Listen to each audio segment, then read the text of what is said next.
அனைவருக்கும் வணக்கம். Welcome to our channel பொற்காலம். இன்று மகா சிவராத்திரி. இந்த மகா சிவராத்திரி என்று கோவிலுக்கு போக முடியாதவர்கள், விரதமிருந்து சிவனை வழிபட முடியாதவர்கள், வீட்டிலேயே எந்த நேரத்தில் சிவனை நினைத்து வழிபட்டால் 4 கால பூஜைகளில் விரதமிருந்த முழு பலனையும் அடைய முடியும் என்பதுதான் இந்த பதிவில் பார்க்க போகிறோம். வாங்க நம்ம வீடியோக்குள்ளே போகலாம். லிங்கோத்பவ மூர்த்தி தோன்றுவதற்கு ஒரு புராண கதை உண்டு. பிரம்மாவிற்கும் விஷ்ணுவிற்கும் இருவரில் யார் பெரியவர் என்று வாக்குவாதம் ஏற்பட்டு அது முற்றி பின் சண்டையில் முடிந்தது. அந்த சண்டையை நிறுத்தவும் உண்மையில் பெரியவர் யார் என்று அவர்களுக்கு உணர்த்தவும் சிவபெருமான் பெரும் நெருப்பை உமிழும் ஜோதி ஸ்தம்பமாக வானலாவ உயர்ந்து நின்றார். இதன் அடியையும் முடியையும் யார் முதலில் கண்டறிந்து வருகிறார்களோ அவரே பெரியவர் என்று ஓர் அசிரீரியை ஒலிக்கச் செய்தார். உடனே பிரம்மா அன்னப்பட்சியாக விண்மீது பறந்து முடியை காண விரைந்தார்.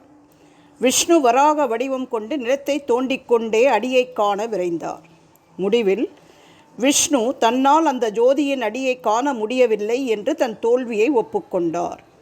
முடியை தேடிச் சென்ற பிரம்மனோ வழியில் மேலிருந்து கீழே விழுந்து கொண்டிருந்த ஒரு தாழம்பூவை பிடித்து விசாரிக்க அது ஜோதி ஸ்தம்பத்தின் உச்சியிலிருந்து தவறி கீழே ரொம்ப காலமாய் வந்து கொண்டிருப்பதாக சொல்ல பிரம்மாவுக்கு சட்டென்று ஒரு யோசனை தோன்றியது. தாழம்பூவை சரிக்கட்டி ஒரு பொய் சாட்சி தயார் செய்து விடுகிறார். அதாவது அவர் முடியை பார்த்து விட்டதாகவும் அதற்கு தாழம்பூவே சாட்சி என்றும். ஆனால் இறுதியில் உண்மை தெரிகிறது. இருவருமே அடியையும் முடியையும் காணாதவர்கள்தான் என்று பிரம்மா பொய் சொன்னதால் அவருக்கு பூலோகத்தில் தனியாக கோயில் இல்லாமல் போனது. தாழம்பு பொய் சாட்சி சொன்னதால் அதுவும் சிவபெருமான் தலையில் சூடும் அரிய பெருமையை இழந்தது. இவ்வாறு அயன் அரி இருவருக்கும் தானே முழுமுதற் கடவுள் என சிவன் உணர்த்திய வடிவம்தான் லிங்கோத்பவர். ஜோதிலிங்கமாக ஆகாயத்துக்கும் பூமிக்குமாக பரமசிவன் தோன்றிய அந்த இரவே மகா சிவராத்திரி என்று வழங்கப்படுகிறது. அநேகமாக எல்லா சிவன் கோயில்களிலும் கர்ப்ப கிரகத்தின் சுவரில் மேற்கு பக்கத்தில் லிங்கோத்பவ மூர்த்தியின் பிம்பம் இருக்கும்.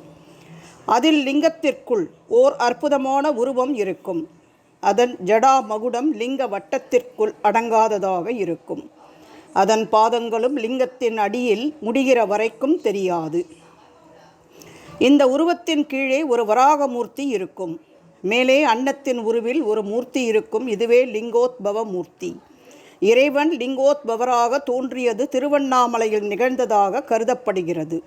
இங்கு சிவன் தீமலையாக வெளிப்பட்டதால் இது பஞ்சபூத தலங்களில் அக்னித்தலமாக வழங்கப்படுகிறது. இந்த பிரம்மா விஷ்ணு சண்டை கதையில் பொதிந்திருக்கும் உண்மையை நாம் அனைவரும் உணர வேண்டும். அதுதான் நாம் சிவராத்திரி விரதம் இருப்பதற்கான உண்மையான பலன். பிரம்மா அறிவு வடிவினர். திருமாலோ லட்சுமியையே தன் இருதயத்தில் வைத்திருக்கும் செல்வத்தின் நாயகன். வெறும் அறிவாலோ செல்வத்தாலோ இறைவனை காண முடியாது.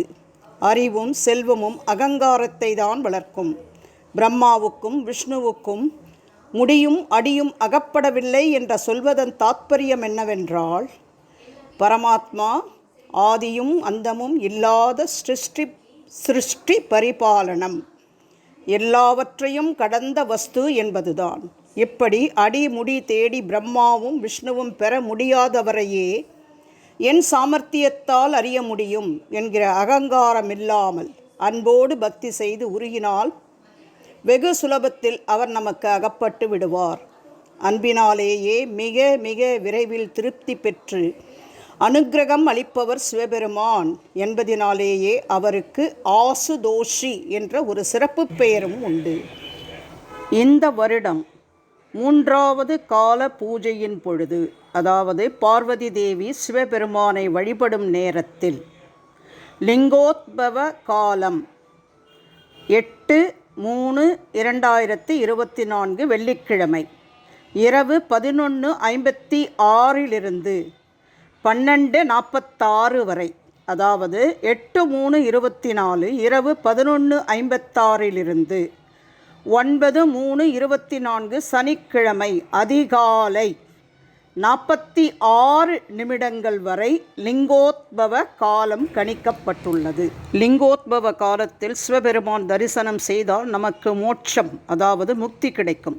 இந்த நேரத்தில் சிவலிங்கத்திற்கு வில்வ இலைகளால் அர்ச்சனை செய்தால் 76 பிறவிகளின் பாவங்கள் நீங்கும் என்று பார்வதி தேவி கூறியதாக புராணங்கள் கூறுகின்றன. லிங்கோத்பவ காலம் ஆண்டுக்கு ஆண்டு மாறுபடும். இந்த ஆண்டு லிங்கோத்பவ காலம் 45 நிமிடங்களுக்கு மேல். துவாதசி ஜோதிர்லிங்க ஆலயங்களில் லிங்கோத்பவம் என்பது ஏராளமான பக்தர்கள் வருகை தரும் ஒரு பிரம்மாண்டமான நிகழ்வாகும். லிங்கோத்பவ காலத்தில் வீட்டிலேயே எப்படி சிவ வழிபாடு செய்வது என்று பார்க்கலாம். நம் வீட்டில் சிவபெருமான் குடும்பத்தோடு உள்ள படம் இருந்தால் படத்திற்கு மஞ்சள் குங்குமம் வைத்து வில்வ மாலை சாத்தி ஒரு நெய் தீபம் ஏற்றி வைத்து 2 வாழைப்பழங்களை நிவேதனமாக படைத்து ருத்ர மந்திரத்தை கூறி வில்வ அர்ச்சனை செய்து வழிபட வேண்டும். வீட்டில் லிங்கம் இருந்தால் தேன் அபிஷேகம் செய்து மலர்களால் அலங்கரித்து வில்வ மாலை சாத்தி எல் அன்னம் படைத்து ருத்ர மந்திரம் கூறி வில்வ இலைகளால் அர்ச்சிக்க வேண்டும். சிவருத்ர மந்திரம். நமஸ்தே அஸ்து பகவன் விஸ்வேஸ்வராய மகாதேவாய திரியம்பகாய திரிபுராந்தகாய திரிகாக்னிகாலாய காலாக்னி ருத்ராய நீலகண்டாய மிருத்யுஞ்சயாய சர்வேஸ்வராய சதாசிவாய ஸ்ரீமன் மகாதேவாய நமஹா. நமஸ்தே அஸ்து பகவன் விஸ்வேஸ்வராய மகாதேவாய திரியம்பகாய திரிபுராந்தகாய திரிகாக்கினி காலாய காலாக்னி ருத்ராய நீலகண்டாய மிருத்யுஞ்சயாய சர்வேஸ்வராய சதாசிவாய ஸ்ரீமன் மகாதேவாய நமஹா. இப்போ நம்ம இந்த பதிவின் மூலம் லிங்கோத்பவ காலத்தில் சிவனை எப்படி வழிபட்டால் 4 கால பூஜைகளில் விரதமிருந்த முழு பலனையும் அடையலாம் என்பதை நம்ம தெளிவாக தெரிந்து கொண்டோம் என்று நினைக்கிறேன். இந்த பதிவு உங்களுக்கு பயனுள்ளதாக இருந்தால் உங்கள் உற்றார் உறவினர் நண்பர்களோடு பகிருங்கள். வேறு ஒரு அற்புதமான பயனுள்ள பதிவோடு உங்களை சந்திக்கும் வரை விடைபெறுகிறேன். நன்றி, வணக்கம்.